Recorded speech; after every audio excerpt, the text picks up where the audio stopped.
നമ്മളിൽ ഒരാൾ മരണപ്പെട്ടാൽ ഇത്ര വലിയൊരാൾക്കൂട്ടത്തെ നമ്മളെ വീടിൻ്റെ മുന്നിലെത്തിക്കാൻ നമ്മുടെ ജീവിതം കൊണ്ട് കഴിഞ്ഞിട്ടുണ്ടാവുമോ? ഒരിക്കലുമില്ല അല്ലേ? ഇത് സ്വന്തം താല്പര്യങ്ങളെക്കാൾ മറ്റുള്ളവരുടെ താല്പര്യങ്ങൾക്ക് പ്രാധാന്യം കൊടുത്ത് ജീവിച്ച ആളുകളുടെ മരണശേഷം മാത്രമേ ഇത്രയും ആളുകൾ വരികയുള്ളൂ. നമ്മുടെ ഇന്നത്തെ പുതുതലമുറ രാഷ്ട്രീയം എന്നൊരു കുട്ടിയെ അറിയാതെങ്ങാനും സംസാരിച്ചാൽ അത് വലിയ തെറ്റാണെന്ന രൂപത്തിൽ ആ കുട്ടിയെ പറഞ്ഞു ബോധ്യപ്പെടുത്തുകയും അതിൽ നിന്ന് ആ കുട്ടിയെ പിന്തിരിപ്പിക്കുകയും ചെയ്യുന്നവരാണ്. സമരങ്ങളും പോരാട്ടങ്ങളുമെല്ലാം തെമ്മാടികളായ ജനക്കൂട്ടം ചെയ്യുന്ന പ്രവൃത്തികളാണെന്നാണ് ഇവരെല്ലാം ധരിച്ചു വച്ചിരിക്കുന്നത്. ചരിത്രം പഠിക്കാത്ത, കൃത്യമായ രാഷ്ട്രീയ ബോധമില്ലാത്ത ഒരു വിദ്യാർത്ഥിയും ഭാവിയിൽ കുടുംബത്തിനോ സമൂഹത്തിനോ എന്തെങ്കിലും ഒരു ഗുണകരമാകുമെന്ന് നിങ്ങൾ ചിന്തിക്കുന്നുണ്ടോ രക്ഷിതാക്കളെ? എങ്കിലത് പൂർണ്ണ തെറ്റാണ്. ചെറുപ്പത്തിൽ ഒരു കുട്ടി തൻ്റെ സഹപാഠിക്ക് എന്തെങ്കിലും വിഷമം വരുമ്പോൾ അതിലിടപെടാൻ ശ്രമിക്കുന്നുണ്ടെങ്കിൽ അതിനെ ഒരു നല്ല ശ്രമമായി കണ്ട് അവന് വേണ്ട പ്രോത്സാഹനങ്ങൾ കൊടുക്കുകയാണ് വേണ്ടത്.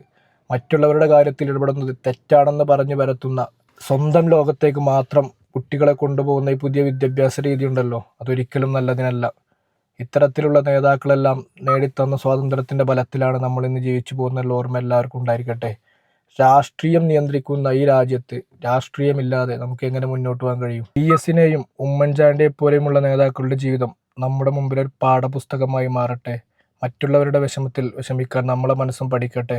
നമ്മുടെ എല്ലാ വിദ്യാർത്ഥികളും കൃത്യമായി രാഷ്ട്രീയ ബോധമുള്ളവരായി വളരട്ടെ. അതിനു വേണ്ട പ്രോത്സാഹനം കൊടുക്കുക.